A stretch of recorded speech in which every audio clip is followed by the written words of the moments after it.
In today's video, I'm going to share a really cool technique that you can use to create both the log cabin and spiral style pattern for your granny square. The stitch sequence is the same, but the order that you add your colors will determine the style that you create.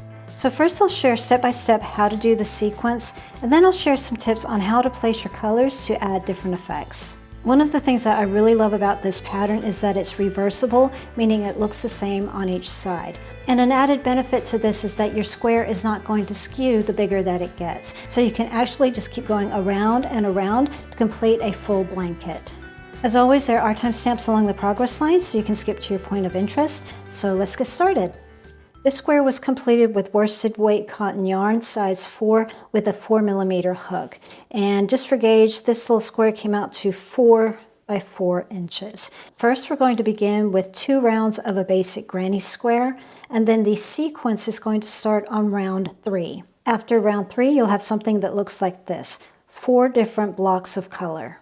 As we're working, I'm going to refer to these different blocks as sides. So we're going to be working 4 different sides, but it's going to take 5 steps to complete the round. And basically, after you've learned how to do this first round here, you'll just keep repeating it to build your square. To get started, we're going to make 2 rounds of a basic granny square. We're going to start with a magic ring. If you don't like making magic rings, you can do a chain 4 with a slip stitch to form a ring. And then when you're ready, chain 3 to serve as your first double crochet. I do include that chain that I used to form the ring. And now we're going to create our first granny cluster. A granny cluster just means that we're making 3 double crochets into the same space. I've already done my first one, so I need 2 more. So that's 2 double crochets into the ring. Chain 2 or 3, depending on what you like best. Next, another granny cluster, 3 double crochets into the ring.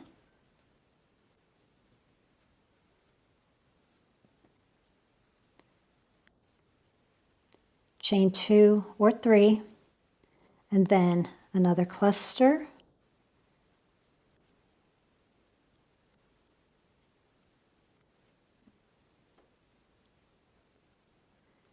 Chain 2, another cluster, that's 3 doubles,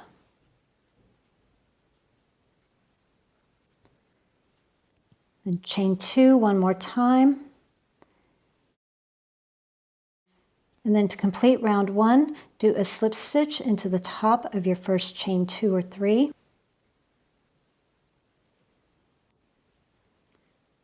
Turn your work, and now we're ready for round 2. Slip stitch into the space,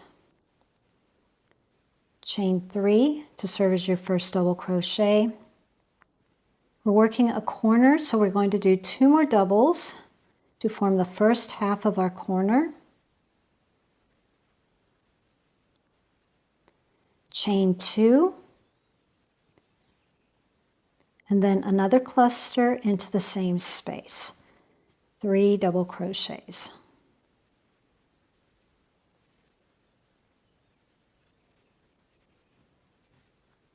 We're getting ready to work into the next corner. You can chain 1 before you work into that corner, but I prefer to omit that, so I'm just going to go right in and work 3 double crochets.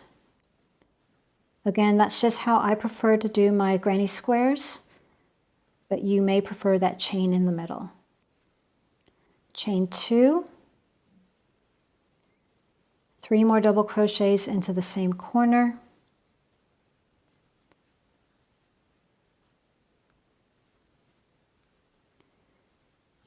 And now we're just going to repeat that sequence in the next 2 spaces. Once you've reached the end, add a slip stitch into the first chain 3. And then you can fasten off.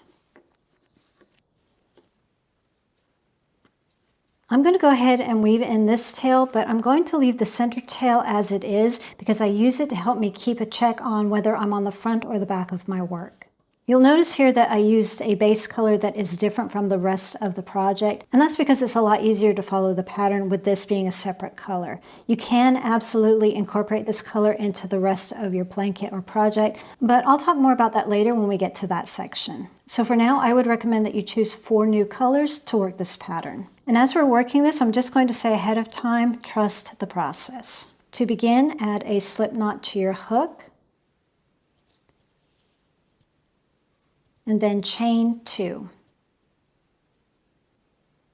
We're working on the front side of the granny square. Here I have my tail to let me know that that is the back. And we're going to fasten on into a corner. Now you can either fasten on and chain 3 to serve as your first double crochet, or you can do a standing double crochet. I'm going to start with a standing double crochet because it helps with the placement of this chain 2. But again, you don't have to do that, you can still make it work. But to do a standing double crochet, wrap the yarn around your hook, coming from behind and bringing it forward. Hold onto your tail to hold that tension. Work into a corner space. Pull your yarn through. Yarn over, pull through 2. Yarn over, pull through 2. That's a standing double crochet. We're forming a granny cluster into this space, so we've already done 1 double crochet, and now we need 2 more. 1, 2. Next, we're going to do a granny cluster into the middle space, and then again in this next corner. So again, if you like to do chains in between your clusters, go ahead and do a chain 1, and then go into your space here. But I'm just omitting that and going straight in with my 3 double crochets. Into the next corner, 3 double crochets.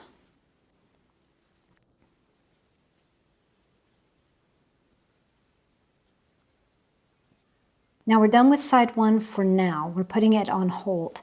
So remove the hook from the yarn, and I would recommend that you grab a stitch marker to hold onto that loop so it doesn't come undone. And just leave it there for now. For side 2, bring in your next color. We're still on the front of our work, and that's where we want to be. And now we're going to move everything counterclockwise. So just move everything to the left. And now we're ready for side 2. Fasten on however you like best. And create a chain 2 or 3, whatever you like to use as a double crochet. You can do another standing double crochet if you like the look of it, but it's not necessary. Here I just recommend it again because of that chain 2 that we made. And that will all make sense a little bit later. Complete the cluster in the corner, 2 double crochets.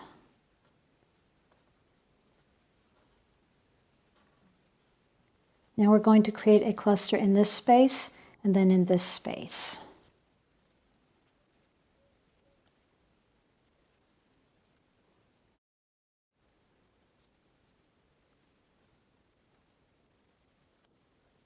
Okay, and this is where the chain 2 comes into play. We're going to be creating our next cluster around this chain 2. Now, yes, it is going to be fiddly. You're going to be cursing at me, but this is how we're going to get our 4 clusters on the side. I find that just holding this with good tension really helps, and then I can just wrap and create my double. Move in to hold things a little bit better there. And there's my first double crochet. Again.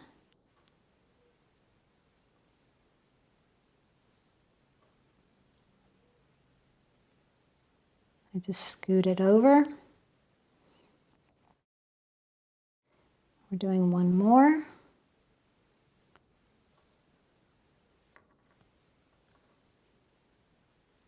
And there we go. So you should have something that looks like this. Now we're just going to continue on. We're going to make the second row of our granny clusters. Chain 2 and turn.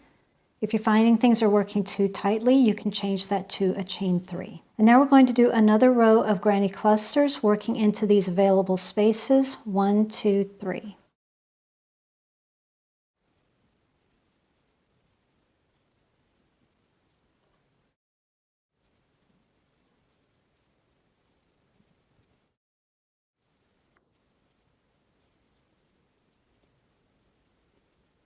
And then to complete this row, you can either do a chain 2 or 3, whatever you used in the beginning, and then do a slip stitch into the top of that first cluster, or you can do a double crochet into the top of this cluster, whatever you like best. I did a chain 2 on the front, so I'm going to do a chain 2 on the end here and work a slip stitch into the top of that very first stitch.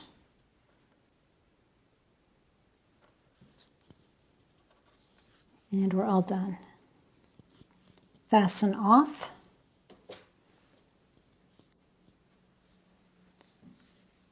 We're on the back side or the wrong side. Go ahead and flip back over to the front. And now we're ready to do the third side and step 3. To begin step 3, turn everything counterclockwise and you'll have a free corner.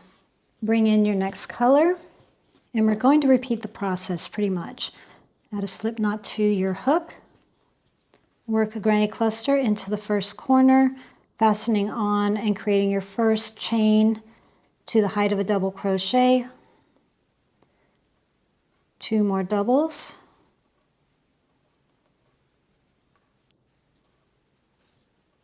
Work a cluster into each space across.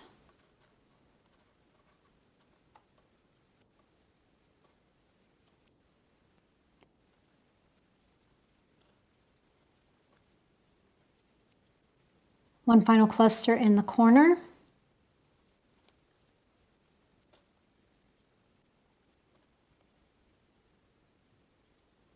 And now we're going to continue on with row 2 for this side. So chain 2 or 3, turn, and create a cluster in the available spaces.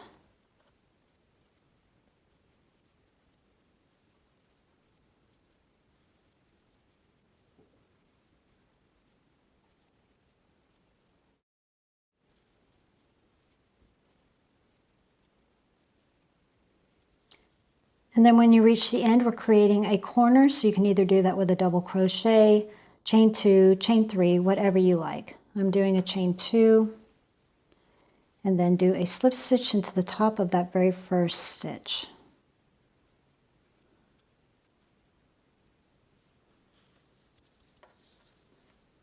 Fasten off.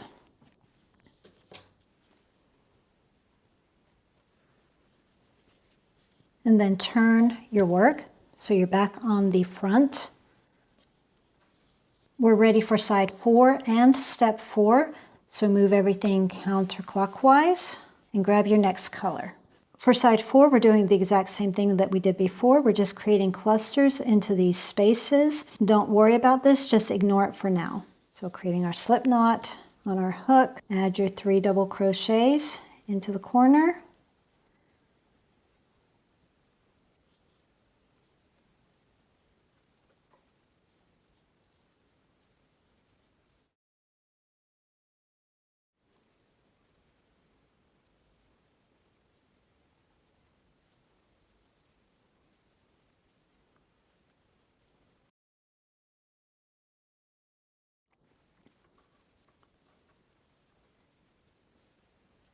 And now we're making our second row.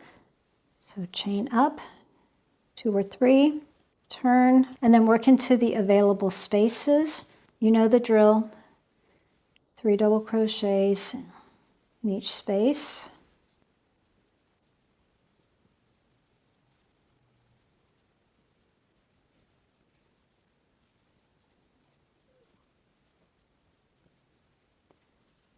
And then when you come to the end, same thing, just create your corner with whatever method you like. I'm doing a chain 2, and then I'm doing my slip stitch into the top of that first chain that I made. And then go ahead and fasten off. And then turn your work so you're back on the front side. And just like before, turn everything counterclockwise. And now we're back on side 1 with step 5. Go ahead and remove your stitch marker. And now we can complete our 4th cluster for side 1.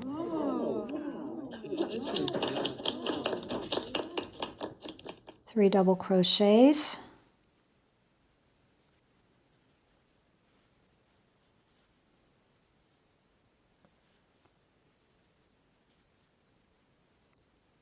chain up. I'm doing 2, turn, and now we're just going to work our clusters into the available spaces until we reach this section. Do not put anything in this space here.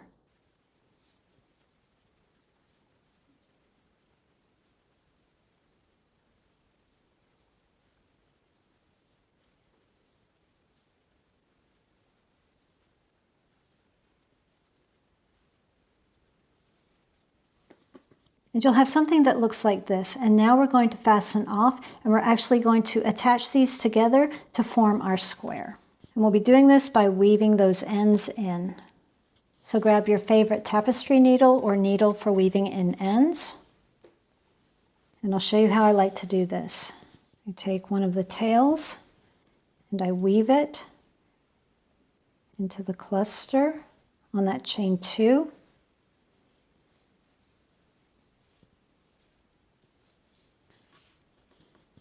And then I work my way down,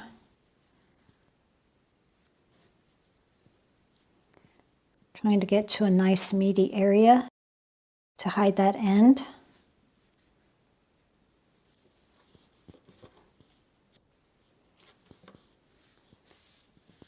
And then I come back with the other tail.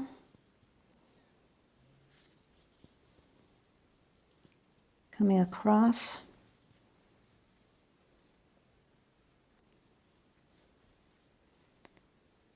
And then again, going back in to that cluster.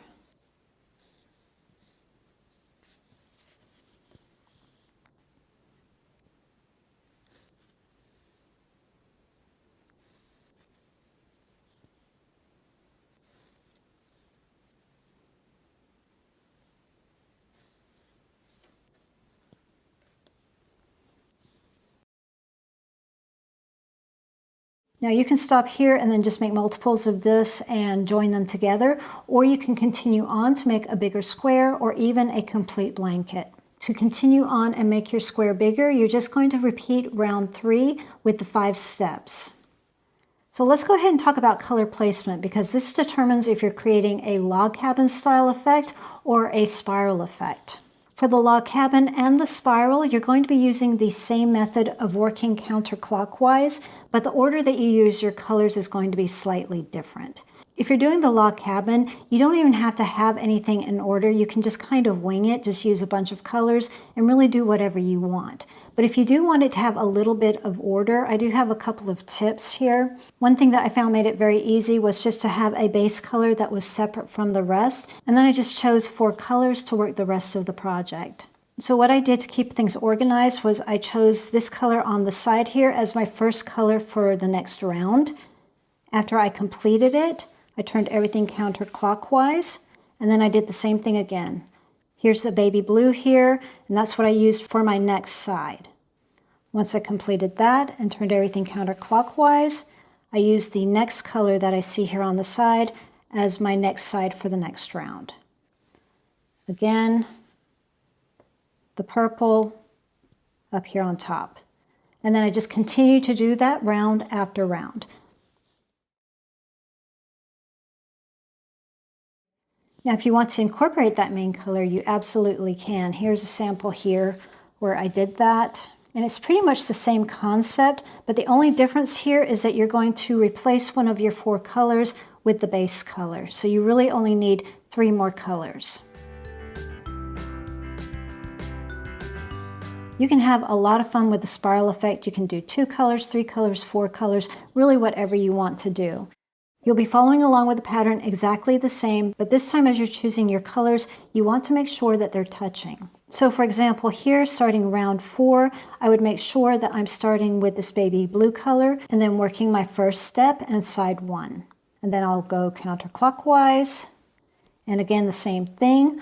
My next color choice will be this one because I'm going to join in the corner, so I want the colors to match.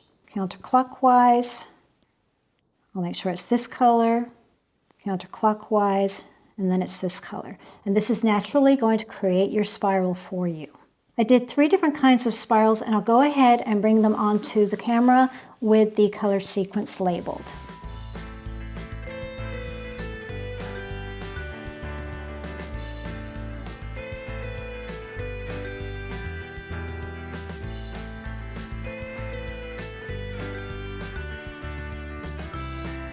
I hope you enjoyed the video and that you give this stitch a try. Let me know if you do. Thanks for watching, and I'll see you in the next video.